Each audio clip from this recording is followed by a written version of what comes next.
নমস্কার বন্ধুরা, তোমাদের সকলকে স্বাগত জানাই অর্পিতার রান্নাঘরে। আজকে তোমাদের সাথে একটা বিরিয়ানির রেসিপি শেয়ার করছি, তবে কিন্তু সম্পূর্ণ নিরামিষভাবে, পেঁয়াজ রসুন ছাড়া পনির আর সয়াবিন দিয়ে নিরামিষ বিরিয়ানিটা কিভাবে বানালাম সেটা জানতে হলে তো তোমাদের পুরো রেসিপিটা দেখতে হবে। আর এই বিরিয়ানিটা এত সুস্বাদু হয় যে চিকেন আর মটন বিরিয়ানিকে কিন্তু অনায়াসেই টেক্কা দিতে পারবে।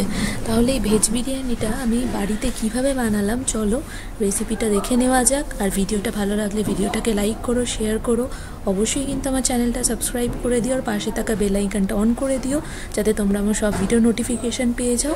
অবশ্যই কিন্তু পুরো রেসিপিটা দেখো, তাহলে তোমরা জানতে পারবে।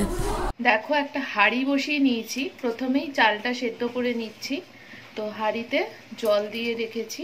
এবার জলের মধ্যে কিছু গোটা গরম মশলা দেব যাতে ভাতটার মধ্যে সুন্দর একটা সেন্ট যায়। তো এগুলো আমি একটা সুতির সাদা একটা কাপড়ের মধ্যে বেঁধে দিচ্ছি। তোমাদের যদি ছোট ছোট মিনি ছাঁকনিগুলো থাকে ওর মধ্যেও ভরে দিতে পারো, আমার কাছে নেই, তার জন্য আমি এরকম সাদা একটা দেখো ন্যাকড়ার মধ্যে ভরে নিচ্ছি। তার মধ্যে দিচ্ছি আমি দুটো তেজপাতা, আর দিচ্ছি এলাচ, দারচিনি, লবঙ্গ, গোলমরিচ আর জায়ফল আর জাবিত্রী দিয়ে এটা একটা পুটলি মতো বেঁধে নেব। বেঁধে এটা আমি গরম জলের মধ্যে দেব। দেখো, পুটলিটা জলের মধ্যে দিয়ে দিলাম। আর এর মধ্যে দিচ্ছি লবণ। লবণটা একটু বেশি করেই দেবে। আর এটা এবার জলটা একটু ফুটতে দেব। কিছুটা ফুটে উঠলে তারপর ধুয়ে রাখা চালগুলো আমি দিয়ে দেবো এর মধ্যে। এবার চালটা দিয়ে দেবো। দেখো, এখানে আমি একটু লম্বা দানার বাসমতি চাল ব্যবহার করেছি। এটা ভালো করে ধুয়ে কিছুক্ষণের জন্য রেখে দিয়েছিলাম। এবার ওদিকে জলটা ফুটে গেছে, এই চালটা দিয়ে দেবো।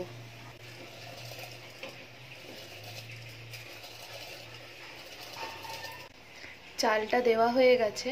এবার ভাতটা একটু ওই 70% মতো সেদ্ধ হয়ে গেলে তারপর ছেঁকে নেব ভাতটা। আগে ভাতটা হোক তারপর। এই বিরিয়ানিটা তো আমি সম্পূর্ণ নিরামিষভাবে করছি, পেঁয়াজ রসুন সব কিছু ছাড়া। তো এটা আমি পনির আর সয়াবিন দিয়ে যেহেতু করছি, তো প্রথমে এই যে প্রিপারেশনগুলো আগে রেডি করে রাখছি। তো এখানে একটা পাত্রের মধ্যে লবণ দিয়ে দিয়েছি। এবার দেখো, সয়াবিনটা প্রথমে আমি একটু সেদ্ধ করে নিচ্ছি। এবার যেহেতু আমি এই বিরিয়ানিটা যেরকম বললাম সম্পূর্ণ পেঁয়াজ রসুন ছাড়া যেহেতু করছি, তো বিরিয়ানির গ্রেভিটা তো পনিরের সয়াবিনের গ্রেভিটা তো একটু ঠিক হতে হবে, একটু মুখরোচক হতে হবে। তো তার জন্য আমি একটা পেস্ট বানিয়ে নিচ্ছি। এখানে নিয়েছি দেখো আমি সাদা তিল, আর তার সাথে নিয়েছি পোস্ত। সাদা তিল আর পোস্তটা মিশিয়েই নিয়েছি, দেখতে পাচ্ছ। আর এর মধ্যে দিচ্ছি কটা কাজু। আর তোমাদের কাছে যদি পোস্ত না থাকে সেই পরিবর্তে তোমরা কিন্তু এখানে চাল মগজও ব্যবহার করতে পারো। আর এর মধ্যে দিয়েছি 7টা কাঁচা লঙ্কা আর কটা আদা কুচি দিয়ে এটার আমি একটা পেস্ট বানিয়ে নেব। এই যে দেখো, ভাতটা কিন্তু 70% মতো সেদ্ধ হয়ে গেছে। একেবারে সেদ্ধ করে নিচ্ছি না, যখন দম দেবো তাতে কিন্তু বাকিটুকু সেদ্ধ হয়ে যাবে। এবার ভাতের মাড়টা ফেলে নেব। আর এইদিকে দেখো, সয়াবিনটাও সাইডে রেখেছিলাম একইভাবে একটু সেদ্ধ করে নেওয়ার জন্য। সয়াবিনটাও কিন্তু দেখো সেদ্ধ হয়েছে। আর সয়াবিনের দানাগুলো দেখো কতটা ছোট ছিল, এখন একটু দেখো ফুলে গেছে। এবার যে সয়াবিনটা সেদ্ধ করেছিলাম, সয়াবিনটার থেকে জলটা কিন্তু হাতের সাহায্যে ভালো করে একটু চিপড়িয়ে নিয়েছি যাতে জল না থাকে সয়াবিনের মধ্যে। এবার এই সয়াবিনের মধ্যে সয়াবিনটা ভাজার জন্য সবার প্রথমে এই সয়াবিন আর আলুটা আলাদা আলাদা দুটো পাত্রে নিয়ে আমি মাখিয়ে নিচ্ছি। তার জন্য প্রথমেই দিয়েছি হলুদ গুঁড়ো। এবার দিয়ে দিচ্ছি আলুর উপরে একটু পরিমাণ মতো লবণ। সয়াবিনের মধ্যেও একইভাবে লবণ দিয়ে দিচ্ছি। আর দিয়ে দিচ্ছি একটু লঙ্কার গুঁড়ো, লাল লঙ্কার গুঁড়ো ব্যবহার করছি। এটা কিন্তু ঝালের জন্য না, সম্পূর্ণ কালারের জন্য। একটু লাল লঙ্কার গুঁড়ো আলু আর সয়াবিনের মধ্যে দিয়ে দিলাম। এবার আলু আর সয়াবিনটা ভালো করে একটু মাখিয়ে নেব।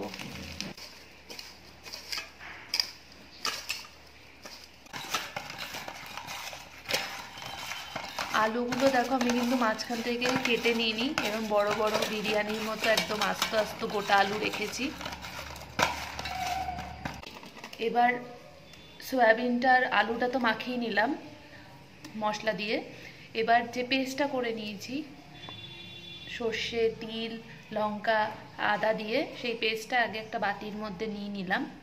এবার এর মধ্যে দিয়ে দিচ্ছি মশলার মধ্যে সবার প্রথমে লঙ্কার গুঁড়ো, লাল লঙ্কার গুঁড়ো, 1 চামচ ধনের গুঁড়ো, 1 চামচ জিরের গুঁড়ো, দিয়ে দিচ্ছি একটু হলুদ গুঁড়ো, এবার দিচ্ছি পরিমাণ মতো লবণ, এবার দিলাম বিরিয়ানি মশলা, 1 চামচ দিলাম এর মধ্যে গোলাপ জল, 1 চামচ দিয়ে দিলাম কেওড়ার জল, এবার দিচ্ছি এর মধ্যে জল ঝরানো টক দই, ওই বড় চামচে 2 চামচ টক দই দিলাম।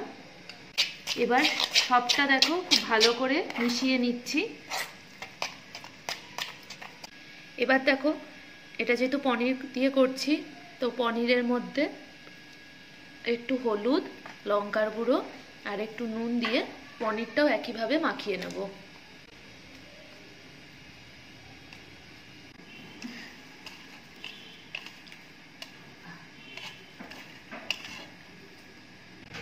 পনিরটাও মাখানো হয়ে গেছে, এদিকে গ্রেভির জন্য এই পেস্টটাও বানিয়ে নিয়েছি। মোটামুটি সব প্রিপারেশন রেডি, এবার তাহলে রান্নাটা শুরু করে দিই। এবার আলুটা সবার আগে ভেজে নেব, তার জন্য কড়াইতে দিয়ে দিলাম সাদা তেল।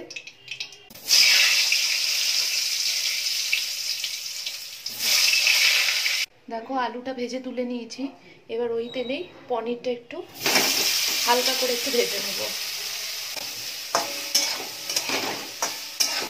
পনিরটাও একটু হালকা করে ভেজে নিয়েছি, তার একটু তেল দিয়ে নিয়েছি।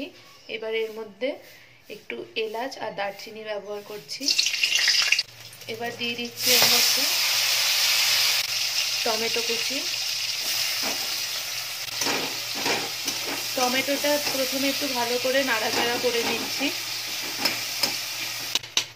এবার যে মশলাটা বানিয়ে নিয়েছিলাম সব কিছু দিয়ে, গুঁড়ো মশলা, বাটা মশলা সব কিছু দিয়ে সেটা ঢেলে দিলাম।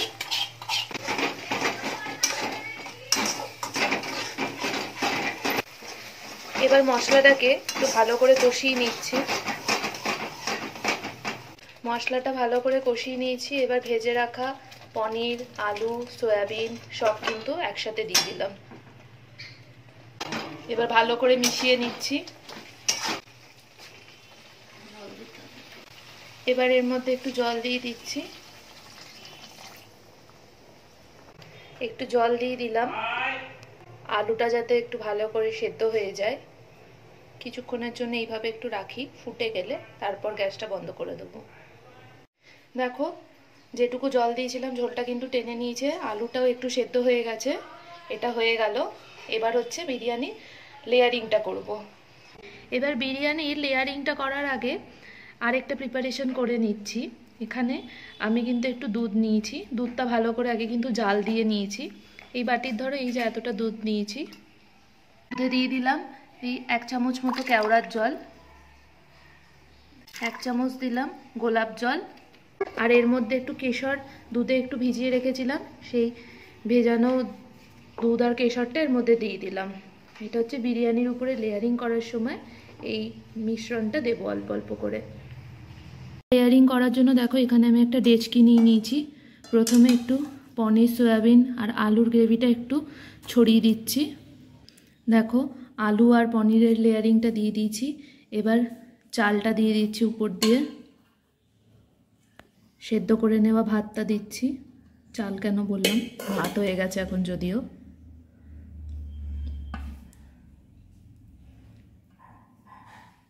এবার যে কেশর দিয়ে যে দুধটা বানিয়ে রেখেছিলাম কেশরে ভেজা, সেই দুধটা উপর দিয়ে একটু ছড়িয়ে দিচ্ছি। এবার উপর দিয়ে অল্প একটু বিরিয়ানি মশলা ছড়িয়ে দিচ্ছি। এবার দিয়ে দিচ্ছি আসল জিনিস কিন্তু, ভরে ভরে ঘি। এ দেখো ফার্স্ট লেয়ারিংটা কিন্তু হয়ে গেল, আমি কিন্তু তোমাদের সাথে একদম ডিটেলসে শেয়ার করলাম। এবার হচ্ছে বাকি যে পনির, সয়াবিন আর আলুর মিশ্রণটা আছে ওটা দিয়ে দিচ্ছি। এটা দেওয়ার পর আবার উপরে ভাত দিয়ে এটা সেকেন্ড লেয়ারিং করছি। এবার দেখো উপর দিয়ে দিয়ে দিচ্ছি ভাত। দেখো ভাত দিয়ে দিলাম লাস্ট সেকেন্ড লেয়ারটা। এবার ওই একইভাবে আবার কেশর গোলানো দুধটা দিয়ে দিচ্ছি খুব ভালো করে। এবার উপর দিয়ে আবার একইভাবে বিরিয়ানি মশলা ছড়িয়ে দিচ্ছি। এবার লাস্টে দিচ্ছি ভরে ভরে ঘি। দেখো ঘিটা কিন্তু বিরিয়ানিতে মাস্ট। দেখো একদম ঝরে ঝরে ভরে ভরে কিন্তু ঘি দিচ্ছি, আর উপর দিয়ে দিয়ে দিচ্ছি ধনেপাতা কুচি। এবার কিন্তু বিরিয়ানি একদম রেডি। এবার শুধু ঢেকে দেবো একটা পাত্র দিয়ে, দমে যাওয়ার জন্য কিন্তু বিরিয়ানি ফুল রেডি। আমি কিন্তু দম দেওয়ার আগেই দেখে বলতে পারছি, যেহেতু আমি বানাচ্ছি, বিরিয়ানিটা কিন্তু অসম্ভব সুন্দর হবে। নিরামিষ এরম ভেজ বিরিয়ানি কিন্তু একদম চিকেন বলো মাটন বিরিয়ানিকে কিন্তু হার মানিয়ে দিতে পারে। এই দেখো দমে বসানোর জন্য গ্যাসের ফ্লেমটা কিন্তু আমি একদম লো টু মিডিয়ামে রেখেছি, আর একটা চাটু বসিয়ে দিয়েছি। চাটুর উপরেই কিন্তু দেখো এই ডেকটা বসিয়ে দিলাম। এবার এটা একটা ঢাকনা দিয়ে উপরটা সিল করে দিচ্ছি, যাতে ধোয়াটা কোনোভাবে না বেরিয়ে যায়। এটা 10 মিনিট থেকে 15 মিনিটের জন্য একদম লো টু মিডিয়াম ফ্লেমে রেখে কিন্তু আমি এটা দম দিয়ে নিচ্ছি। তাহলেই কিন্তু একদম পারফেক্ট নিরামিষ বিরিয়ানি কিন্তু রেডি। 12 মিনিট মতো হয়ে গেছে।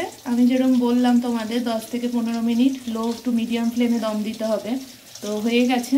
এটা এখন ঢাকনাটা কিছুক্ষণ রাখবো, আরও 5 থেকে 7 মিনিটের জন্য, তারপর ঢাকনাটা ওঠাবো। 5 মিনিট মতো হয়ে গেছে।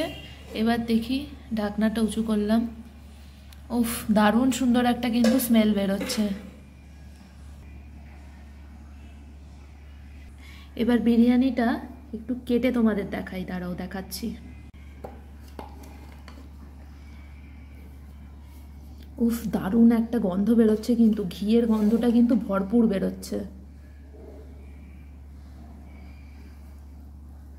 দেখো কিছুটা জাস্ট দেখো ধোয়া উঠছে এখনও, কিন্তু একদম গরম গরম বিরিয়ানি। আর দেখো আলুটাও কিন্তু খুব ভালো মতো সেদ্ধ হয়ে গেছে। দেখো গরম, হাত দিতে পারছি না, দারুণ হয়েছে একদম।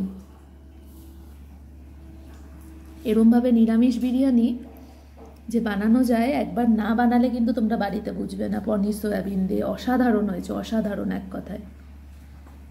তো তোমরা অবশ্যই বাড়িতে একবার এইভাবে ভেজ বিরিয়ানি বানিয়ে এবং তোমাদের মতামত অবশ্যই এসে আমাকে কিন্তু কমেন্ট সেকশনে জানিও। আর যাদের বিরিয়ানি খেতে ভালোবাসে কিন্তু চিকেন মাটন খায় না, তারা কিন্তু এখন এইভাবেই পেঁয়াজ রসুন ছাড়াই নিরামিষ বিরিয়ানি ঘরে কিন্তু খুব সহজেই বানিয়ে ফেলতে পারবে। তো তোমরা তোমাদের মতামত জানিও বানানোর পর কেমন লাগলো। আর ভিডিওটা ভালো লাগলে ভিডিওটাকে লাইক করো, শেয়ার করো, প্লিজ সবাই শেয়ার করো, আর বেশি বেশি করে সাবস্ক্রাইব করে দিও। আর পাশে থাকা বেল আইকনটা অন করে দিও, যাতে তোমরা আমার পরবর্তী সকল ভিডিও নোটিফিকেশন পেয়ে যাও। আবার হাজির হবো আরেকটা নতুন রান্না নিয়ে। সবাই ভালো থেকো, সুস্থ থেকো।